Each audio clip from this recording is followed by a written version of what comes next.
Hello ළමයි, ඔන්න ඉතින් නිවාඩු දවසෙත් මම උදේ 7ට නැගිට්ටා. ඒ මොකද මගේ හිතේ ගොඩාක් කාලයක් තිස්සේ තිබ්බ හීනයක් මම අද හැබෑ කරගන්නයි යන්නේ. මං උදේම ටිකක් ගේ වටේ ඇවිදලා එහෙම තමයි වැඩේ පටන් ගන්න හිතුවේ.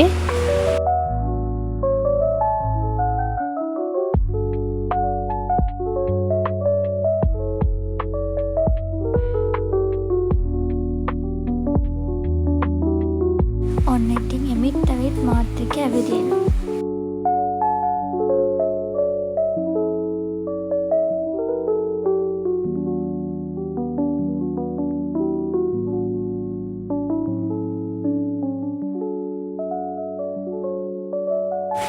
ඉතින් මං කිව්වේ නෑනේ මොකද්ද මම අද කරන්න යන්නේ කියලා.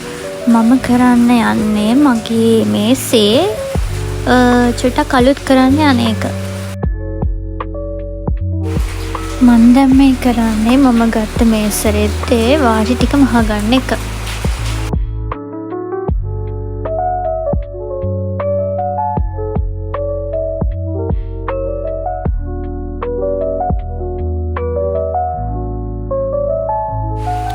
මේසරෙද්ද දාගත්තට පස්සේ ඉතින් දැන් තියන්න ඕන බඩු ටික පිළිවෙලට තියාගන්න එක.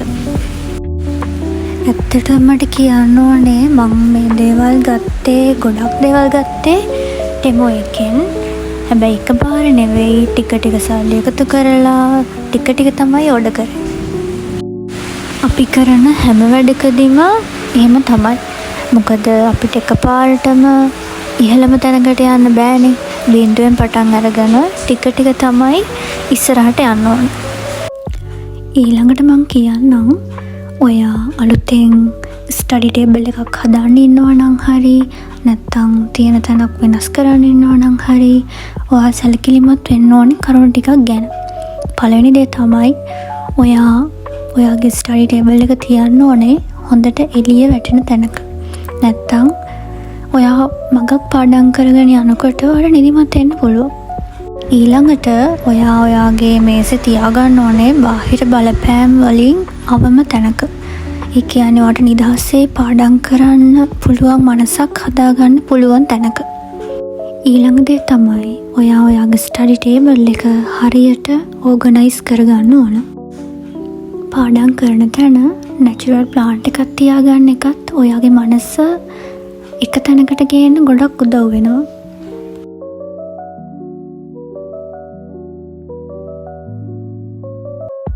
තව දෙයක් තමා, ඔයා මේක කලර් තීම් එකකට කරනවා නම් හැම වෙලාවකම ලයිට් කලර්ස් විතරක්ම පාවිච්චි කරන්න.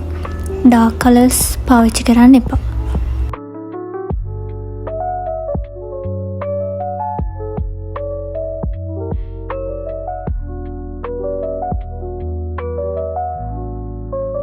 වැදගත්ම දේ තමයි ස්ටඩි ටේබල් එක අපි හරියට මේන්ටේන් කරන්න ඕන. ඒ කියන්නේ පාඩම් කළා ඉවරුණාට පස්සේ තිබ්බ විදිහටම මේසේ හදලා ඔයා නිදාගන්න යන්න. එතකොට තමයි ඊළඟ දවසෙත් ඔයාට පාඩම් කරන්න මනස හදාගන්න පුළුවන් වෙන්නේ. දැන් මං යන්නේ වෝල් එක ටිකක් ඩෙකොරේට් කරගන්න චිත්‍රයක් අඳින්න.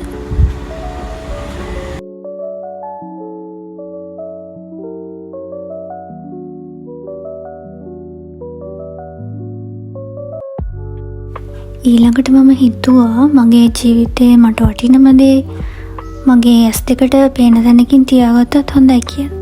ඒ වටිනම දේ හින්දා තමයි මම වැඩක් කරනවා නම් ඒ වැඩේ පිළිවෙලට කරන්න ඉගෙන ගත්තේ.